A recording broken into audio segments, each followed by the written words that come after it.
Hey guys, hello from Baltimore, where I'm heading down to South Carolina to cover the presidential race. But wanted to make a very quick video about Marianne Williamson. She officially announced, tragically but not surprisingly, that she has dropped out of the presidential race. So I'm certainly bummed out. Couldn't say I'm shocked. I don't think it was the wrong decision necessarily to make at all. And she did like a 2 minute long, or maybe longer than that, video, very heartfelt, which most of the politicians are not good at the dropout video. Look at DeSantis's when he dropped out, he didn't really thank his supporters. He didn't thank the time and the energy that people lent. He didn't say he wanted to inspire people in the future to advocate the policies that he was advocating for. Really nothing about that. But Marianne, as you can see, and this is why she would have been a good general election candidate, because she's down to earth and she connects really well with people, because that connection and that love is genuine, and it would have shown through in a general election. It's a bummer because I think that Marianne could have won and could have beat Trump, I think, fairly comfortably. I think it's going to be tougher with Biden. And Marianne, by the mainstream media, was sort of cast aside fairly quickly as somebody who they branded as the orb mother because of her experience helping people in a more wholesome way, in a less chemical dependent way, in a less traditional way. They branded her somebody as loony, as crazy, as somebody who didn't have any serious policy points, when that, in fact, that was the complete opposite. She was the only candidate. Dean Phillips later hopped on the bandwagon, but the only candidate in the presidential race that was calling for a ceasefire in Gaza. That's huge. That's probably the biggest issue of the day, quite frankly. And people mocked her for her intention to start to appoint a Secretary of Peace, which I think actually makes a lot of practical sense. If you're going to have a Secretary of Homeland Security who might be trigger happy and a Secretary of State, why not have somebody in your cabinet position whose main mission above all else, above corporate profit, above anything else, is keeping the peace in the United States, and keeping that's different than the Homeland Security. So I actually quite like that issue. Of course, talking about universal health care, Medicare for all, which has been completely thrown by the wayside. She's advocated, talk about a strong general election position, she has advocated for the full-on national legalization of marijuana. And of course, all the progressive stuff, she wants to codify Roe versus Wade. She also openly wants to challenge Big Pharma and audit them and investigate them. That's something that Joe Biden or Dean Phillips or anybody else is not talking about. So when everybody's dismissed her as this kind of crazy person who doesn't have any serious substantive policy points, just the complete opposite. But as you probably know, I spent 10 days in New Hampshire recently covering this primary. What's really sad to me is that democracy is dying. Ironically, the internet in some ways has strengthened democracy, and it's made it worse, because so many people are less invested in going to events. So many people are less invested in actually showing up and doing their own research, that they tend to fall into these cults. And that's what happened to the Democratic Party. That's what happened to the Republican Party. These people who support Trump, he is Jesus Christ to them. And I know I have a lot of Trump supporters that follow me, and I love you guys, and I appreciate it. And there are some things that I do respect about Trump, and that I'll admire him for some policy. And he kept a decent economy afloat. So is Joe Biden. But the level of cultist devotion is akin to Jim Jones. May as well drink the Kool-Aid in that situation. And the devotion to Biden, man, is strange too. Think about this. Who are all these idiots saying, "Oh, I want to vote for Biden because he's our president"? He's losing. He's the only guy that's losing. The only Democrat, literally the only Democrat that is losing to Donald Trump. But you don't think, but these voters don't care. They don't want to think. They don't want to actually even Google who else is running. All they want to do is take their marching orders from Simone Sanders and all the people at MSNBC, and they keep killing themselves. They killed themselves for Hillary Clinton, should have nominated Bernie. That's quite obvious. Democratic Party, stop killing yourself. You're doing it again because you love the establishment so much, and you don't analyze anything that anybody tells you. And you just say, he's the guy. He's the more famous guy. Name recognition. I know who he is because I'm too goddamn lazy to Google Dean Phillips and Marianne Williamson. I'm pretty sure Trump's going to win because this is what happens when you don't question anything. And it's sad because the primary process used to be much longer. Even in 2016, remember, it lasted up until May or June. And this primary has died essentially in February. And in 2020 is a very similar thing. Everybody and their mother ran as a very exciting primary. I covered some of that in New Hampshire 4 years ago as well. And then all of a sudden, Pete Buttigieg wins Iowa, and then he drops out and endorses Biden. Like what? Like who the hell? So Pete Buttigieg, I honestly partially blame Pete Buttigieg for the death of democracy, because people like who wins a state that he totally invalidated the entire primary system? Who wins a state and then decides to drop out and not even try on Super Tuesday? So what Pete Buttigieg did is he killed the primary process, because what he did is he said, okay, if you are not a vice president or someone beloved, and Pete Buttigieg is beloved by the establishment too, but not someone super beloved by the establishment, you must suck up to them, even if you win a state, even if you get momentum. Who knows what the hidden power is and what the hidden corporate donations are. And of course, I'm sure he got that Secretary of Transportation deal, which he's doing such a great job with. Great job not following up in East Palestine. Great job not regulating the airline industry so they could actually fly people on time. What the hell has the guy done? Absolutely nothing. But thank you, Pete Buttigieg, because you're weak. And you decided to drop out 4 years ago, and now that's become the name of the game for both of these parties. Really sad, man. We're seeing it die. People just don't want to think about it. They fall into the cults. It's more fun to hate the other person, and you have to choose your Jim Jones. It is this Jim Jones shit with Joe Biden and with Donald Trump. But both of these people I'm disgusted by. Disappointed, man. Disappointed Marianne dropped out. I'm glad I got to meet her. I met her actually about 4 times because I met her a few years ago as well.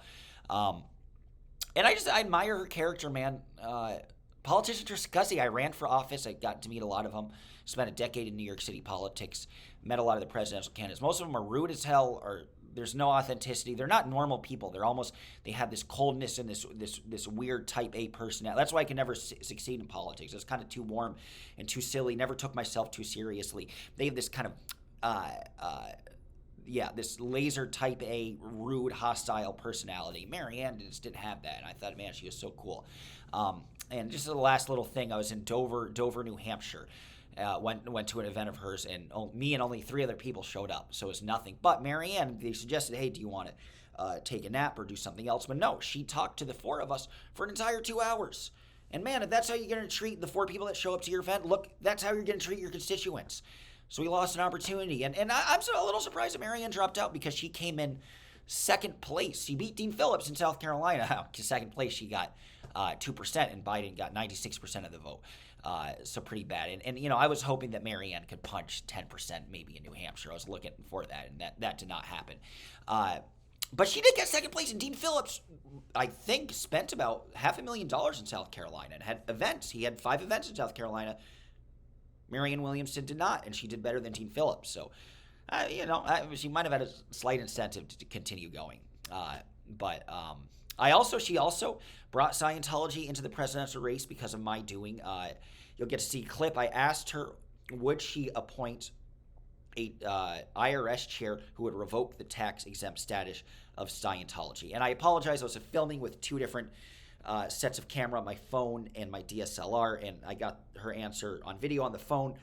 But because it was a live stream, I didn't know I couldn't download it. So I don't have her. I have the audio, but you'll take a look at this clip. I just spliced the better picture I got at the same event of her answering. So if the mouthing is off, that's why. That's her like 2 minutes later, actually, unfortunately. But you get to hear the audio, and she did say that she would support appointing an IRS who would specifically promise to revoke the tax-exempt status of Scientology.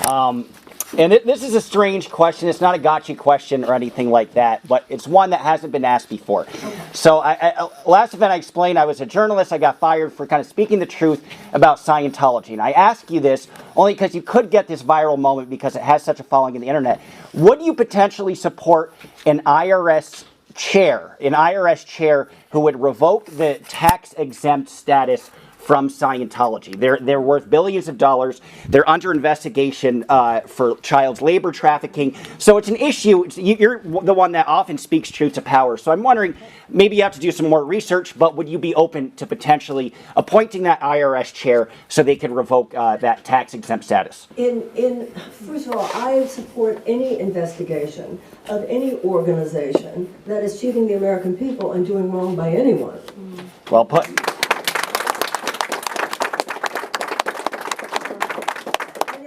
been in the kind of field that I've been in, anyone who's lived in California as I have, is not like, oh, what could you possibly be talking about? No, and I'm sure a lot of people in this room do.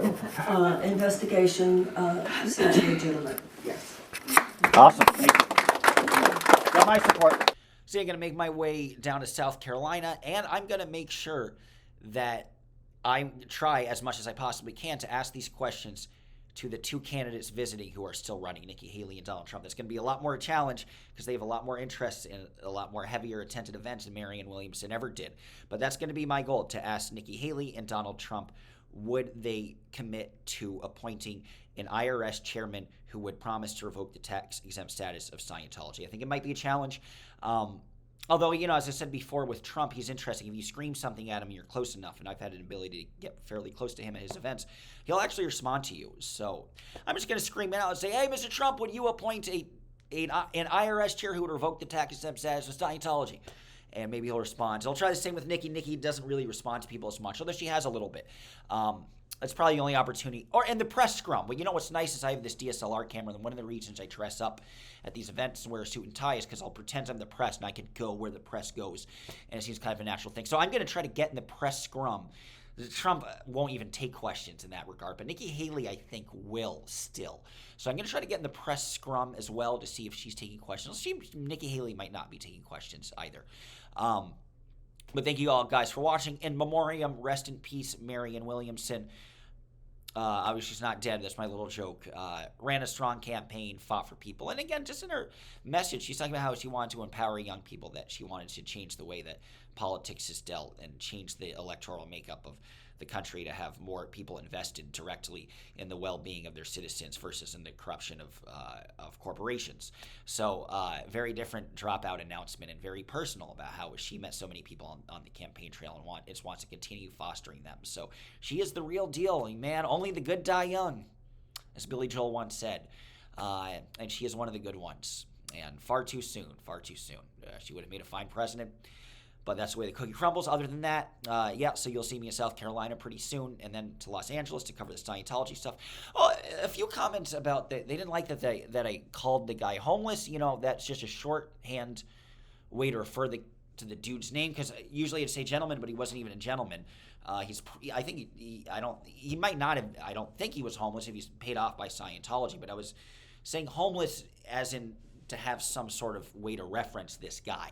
A few said homeless wasn't a politically correct term. Hey, if you're offended, I get that. But I don't, hey, I'm homeless too, man. I say I'm homeless because I crash my parents' house when I can. And then I'm on the road living in motels. So I don't have a house to my name. But somebody make why? I always thought about this though. There's a home list. Why is there not home full? Are you not home full? So maybe you shouldn't use homeless, because I don't say I'm home full, even when I do have a home, even when I'm filled with homes. Nobody says home full. So I don't know. That's a stupid food for thought. Other than that, gains and lost some subscribers today. Just filmed me going around downtown Baltimore with a dog, which I figured would get, 50 views or something, and ended up getting 4,000, so that's cool. Did lose some subscribers, understandably. They might have thought my stuff was a little bit too raunchy, a little too inappropriate. I promise I will only be raunchy and inappropriate in the live, and really not in the rest of the videos, whether it be shorts or anything else. But you will see my hood rat side. I like to do hood rat shit with my friends, as a young man, Latari Milton, once said. So you'll see that hood rat side of me, specifically in those lives, for which I do apologize. And it can be kind of garish, and some of my language has been inappropriate, and my embrace of cannabis has been offensive to some of you, and I get it. But stay away from the lives if you don't want to see my kind of silly, funny, inappropriate side. I wouldn't say nasty or rude or ill-intentioned or mean or anything, or perverted or horrific, but a little not kosher, not PC. So I have a little bit of that side for me, and I come off as very cookie cutter. So maybe that's one of the reasons the video got traction, is I'm such a dork. But I have a hood rat side to me that kind of comes out unexpectedly. So kind of playing against visual type, if you will. But I think I'll continue doing more of those. We're going to check out Baltimore again tomorrow. I think we'll check out the most dangerous neighborhood in D.C., then do Richmond, and then we'll be down in South Carolina. But I want to do this little video just to say, Marianne, love you. You're the best. You fought hard. Yeah, she's do good for America. We don't deserve her. Au revoir, guys. Take care.